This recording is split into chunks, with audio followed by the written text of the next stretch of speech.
I've never, in the half a century I've looked at politics, I've never seen a Prime Minister lose popularity as quickly as this. And have now done things like attacking the farmers, taking money away from pensioners, that they didn't say they would do in the run-up to the campaign in their manifesto. So there's a real breach of trust.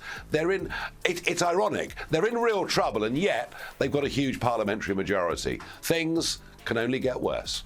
I mean, the whole thing's absolutely bonkers, and it needs to be reformed, along with much else in our country. Democracy is under attack in Britain, and it's coming from the most unexpected place, 10 Downing Street. Nigel Farage has just dropped a political grenade, exposing Labour's plan to postpone local elections. It's a move straight out of a dictator's playbook, and it's happening right here in the UK. How did we get here? And what does it mean for your right to vote? He's already given me considerable help. We're targeting voters who can't understanding the process from start to finish, reaching disaffected communities who frankly feel there's no point voting for anybody.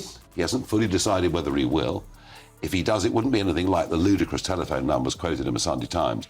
But the most important thing is this. This is what Musk said to me. He said, British politics now has a uni party. Got to get them registered. You've got to know who they are. You've got to get them to vote. Inevitably, given all the press stories, we did discuss money. Now, that's a negotiation we would go back and have again.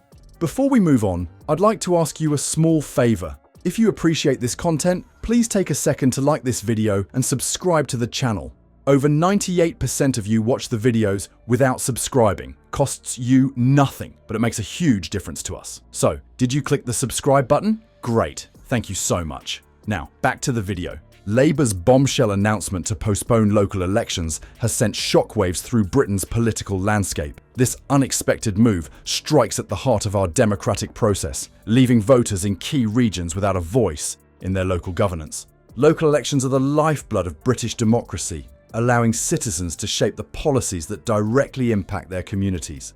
But Labour's decision to delay these crucial votes in Essex, Kent and Sussex has raised eyebrows and sparked fierce debate. The government's justification for this postponement, a sweeping restructuring of local councils. He hasn't fully decided whether he will. If he does, it wouldn't be anything like the ludicrous telephone numbers quoted in the Sunday Times. But the most important thing is this. This is what Musk said to me. He said, British politics now has a uni party. And he agrees Britain needs reform. He is right behind me. 7-figure sum? 6-figure sum? Well, who's to say? Wait and see how this all ends up. But he has not closed his mind towards helping us. And the point is, whether Musk is South African by birth and now American by citizenship, if he has companies in the UK trading legitimately, employing people, paying taxes, he's fully entitled to. Labour Minister Jim McMahon claims these reforms are essential to modernise local governance and boost efficiency. But sceptics aren't buying it. Many see this as a thinly veiled attempt to cling to power in areas where Labour's grip is slipping. Essex, Kent and Sussex aren't just any regions. They're political battlegrounds where Labour faces mounting pressure from opposition parties. The rise of Reform UK in these areas has Labour strategists sweating. By delaying elections here, are they simply buying time to shore up support? The implications for voter representation are profound. Citizens in these regions now face an extended period without the ability to choose their local leaders. It's a dangerous precedent that could erode trust in the democratic process. This controversy goes beyond local politics. It raises alarming questions about the future of British democracy. If the government can postpone elections at will, what's to stop them from doing it again when the political winds aren't blowing in their favour? Public backlash is growing by the day. Opposition leaders are sounding the alarm, warning that this move sets a dangerous precedent. The message is clear. Voters' voices matter, and they shouldn't be silenced or delayed for political convenience. As the controversy rages on, an unlikely figure has stepped into the spotlight, ready to challenge Labour's decision. Nigel Farage, the political firebrand known for shaking up the establishment, has set his sights on this latest democratic debacle, and he's not pulling any punches. While many politicians expressed concern over the postponed elections, Nigel Farage's response was in a league of its own. His scathing critique has resonated with voters in a way that's left both Labour and the Conservatives scrambling. What's behind Farage's surging popularity? And could this controversy be his ticket back to the political spotlight? Farage, the political maverick known for his role in Brexit, has pulled no punches in his assessment of Labour's decision. In a statement that quickly went viral, he accused the party of behaving like a third-world dictatorship. His words cut through the political noise, striking a chord with voters who feel increasingly alienated by mainstream politics. "This isn't just a delay," Farage declared, his voice dripping with disdain. "This is a desperate attempt to cling to power."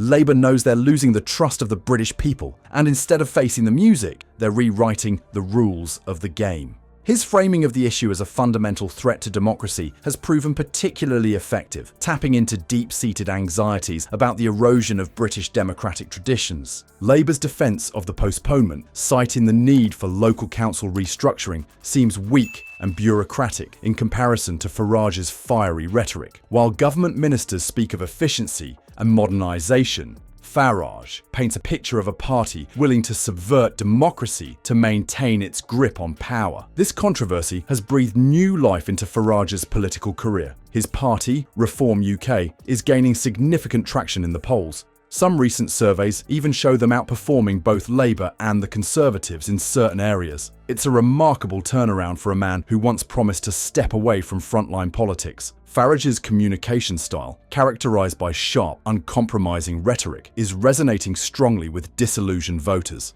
His platform with Reform UK emphasises a return to traditional democratic values, positioning him as a champion of the people against an out-of-touch political elite. As the controversy continues to unfold, all eyes are on Farage's next move. Rumours are swirling about a potential face-to-face confrontation with Keir Starmer, where Farage is expected to challenge the Labour leader to justify the election delay. Such a showdown could be a defining moment in this ongoing political drama. The impact of Farage's campaign on public opinion is already evident. The postponement issue has moved from a dry administrative matter to a heated debate about the very nature of British democracy. Whether you agree with him or not, there's no denying that Farage has once again positioned himself at the centre of a major political storm. As we consider the broader implications for British democracy, one thing is clear. Nigel Farage is back, and he's determined to shake up the political establishment once more. The postponement of local elections could mark a pivotal moment in British politics. It's not just about delayed votes, it's a test of our democratic resilience. Will this controversy spark a renewed commitment to electoral integrity, or signal a troubling shift towards political manipulation? The future of UK democracy hangs in the balance. As power struggles play out in Westminster, the real question is whether voters will tolerate such blatant manoeuvring. This saga could rejuvenate grassroots political engagement or further erode trust in the system. In times like these, staying informed is crucial. Follow local news, attend community meetings, and make your voice heard on social media. Democracy thrives when citizens are engaged and vigilant. The power to shape Britain's political future lies not just with politicians, but with each and every voter.